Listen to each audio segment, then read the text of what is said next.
네, 오늘 말씀은 스바냐 2장 4절에서 7절까지입니다.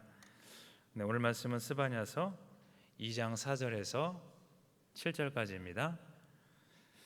오늘 말씀은 스바냐 2장 4절에서 7절까지입니다. 네, 우리 다 찾은 줄 믿고 다 같이 합독하시겠습니다. 시작. 가사는 버림을 당하며 아스글론은 폐허가 되며 아스돗은 대낮에 쫓겨나며 에그로는 뽑히리라. 해변 주민 그레 족속에게 화 있을진저 블레셋 사람의 땅 가나안아 여호와의 말씀이 너희를 치나니 내가 너를 멸하여 주민이 없게 하리라. 해변은 풀밭이 되어 목자의 운막과 양떼의 우리가 거기에 있을 것이며 그 지경은 유다 족속의 남은 자에게로 돌아갈지라. 그들이 거기에서 양떼를 먹이고 저녁에는 아스글론 집들에 누우리니 이는 그들의 하나님 여호와가 그들을 보살피사 그들이 사로잡힘을 돌이킬 것임이라. 아멘. 네, 오늘 말씀은 열방의 주권자라는 제목으로 말씀을 나누겠습니다. 세계 230여 개 국가 가운데 가장 강한 나라는 미국입니다. 그러니 세계 최강을 미국을 이끄는 그 자리는 당연히 그 세계에서 가장 영향력이 있는 자라고 할 수 있겠는데요. 그러나 성경은 그보다 더 큰 영향력이 있으신 분이 계시다, 이것을 말씀하고 계십니다. 바로 미국 대통령조차 세우시는 하나님이십니다. 미국 대통령 취임식 때 보시면 전통적으로 이제 성경에 손을 얹고 그리고 선서를 합니다. 이것이 법적 의무는 아니지만 믿음의 눈으로 볼 때 주권자 하나님 앞에서 이제 선포하는 그 상징과도 같습니다. 비록 그 형식적인 절차지만 우리가 중요한 사실을 여기서 한 가지 발견할 수가 있습니다. 바로 뭐냐면 모든 권세는 하나님께서 주신 것이고 이제 대통령도 움직이시는 분이 바로 우리 하나님이시다, 이것입니다.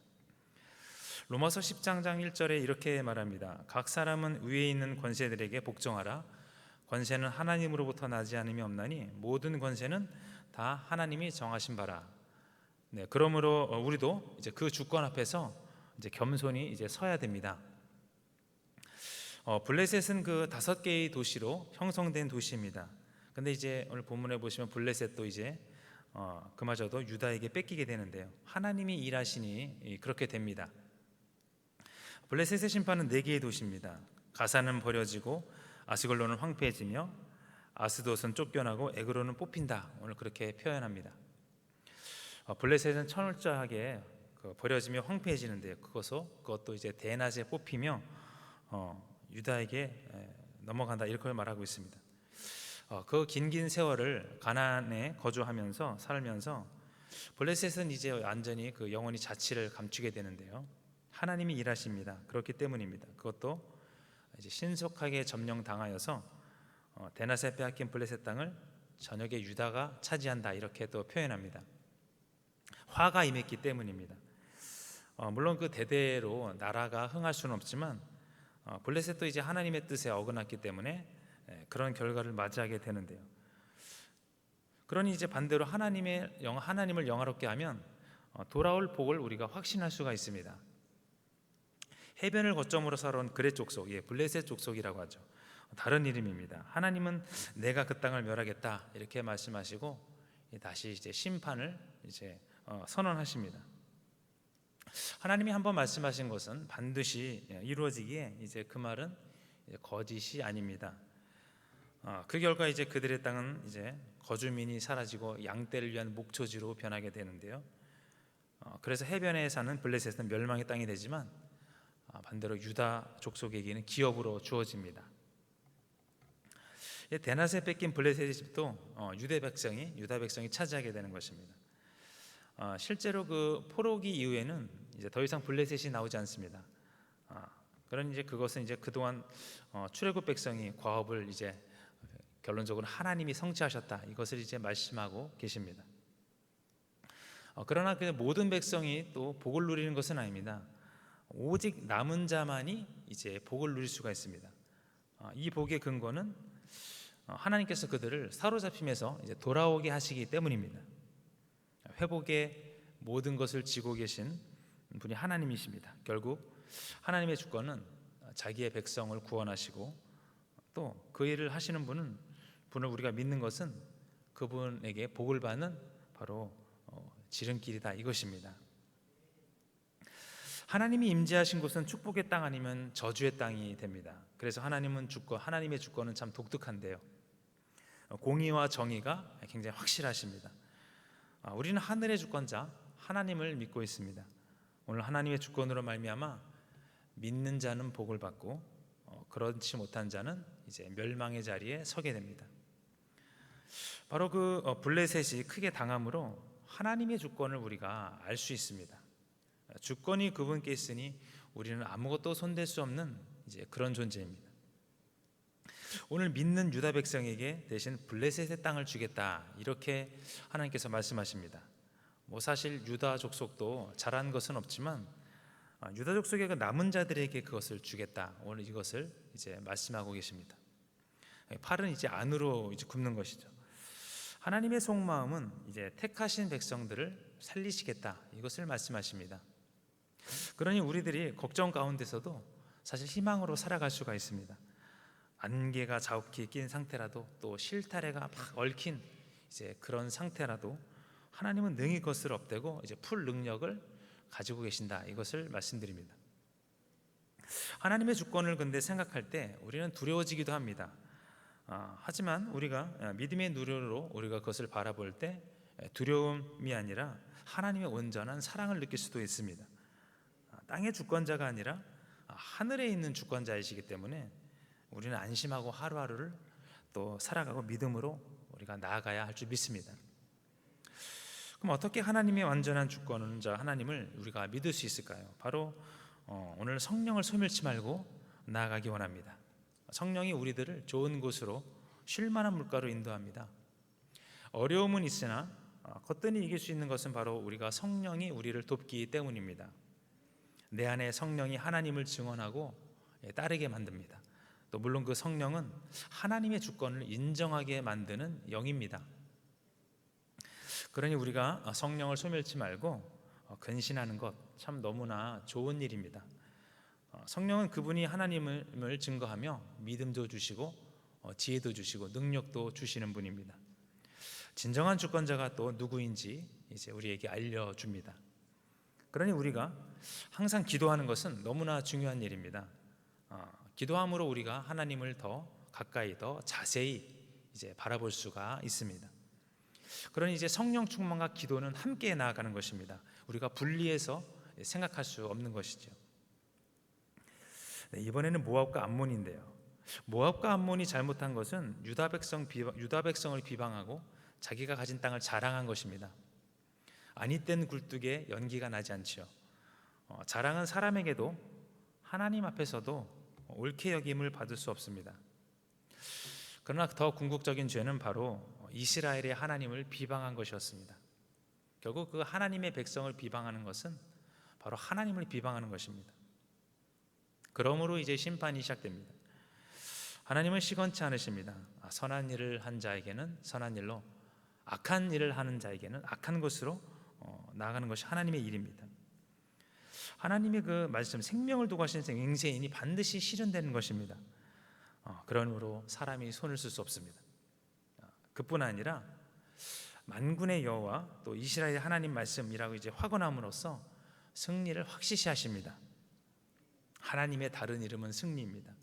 승리뿐입니다. 결국 모압은 소돔처럼 암몬 자손은 고모라처럼 되는 것이 그들의 받은 판결이라고 말씀하십니다. 사실 그 소돔과 고모라는 대대로 가장 악한 장소와 그 완전한 심판의 장소가 이루어졌던 장소인데요. 바로 그 소돔과 고모라는 하나님이 직접적으로 저주한 땅입니다. 그런데 오늘 그 모압과 암몬 자손이 이러한 취급을 받는다 이것입니다. 그들의 조상은 사실 롯인데요. 롯은 소돔과 고모라를 빠져나왔지만 후손인 모압과 암몬은 되레 이제 망하게 되었다 이것입니다. 소돔과 고모라처럼 그렇게 된 것입니다. 자, 암담합니다. 그러나 그 심판은 또 어떻습니까? 신속하게 이루어지고 또 크고 두렵습니다. 심판을 받은 땅의 황무지가 소금 구덩이가 되고 영원히 황폐해진다, 이렇게 말씀하는데요. 멀쩡했던 땅이 황무지가 되고 멀쩡했던 곳이 소금 구덩이가 이제 되는 것을 보여주십니다. 그리고 유다 백성이 남은 자들이 그 땅을 빼앗아 노략질하고 유업으로 받습니다. 결국 주님을 따르는 것만큼 하나님이 주시는 것입니다. 네, 그들이 심판받은 이유가 교만이라고 말씀드렸는데요. 교만은 사실 하나님이 우선적으로 금지하는 것입니다. 하나님 10절에서 서두에서 그들의 교만을 지적하시면서 만군의 여호와의 백성에 대해 비방하고 자랑했다 말씀합니다. 결국 하나님의 주권은 우선 교만을 지적하는 것입니다. 사실 우리 마음 가운데 가장 악한 것 중에 하나가 바로 이 교만입니다. 그런데 교만은 누구나 쉽게 빠져들고 또 믿는 분들도 때로는 교만과 하루하루를 싸우면서 또 신앙생활을 하고 있을 때도 있습니다. 넘어야 할 강인데 건너면 또 그 강이 또 나타나고, 아무튼 평생도록 싸워야 할 것이 바로 이 교만입니다. 그렇다고 하나님이 그 교만을 이제 그냥 내버려 두시지 않습니다. 선을 넘은 교만은 이제 주권자 하나님이 싫어하시는 것입니다.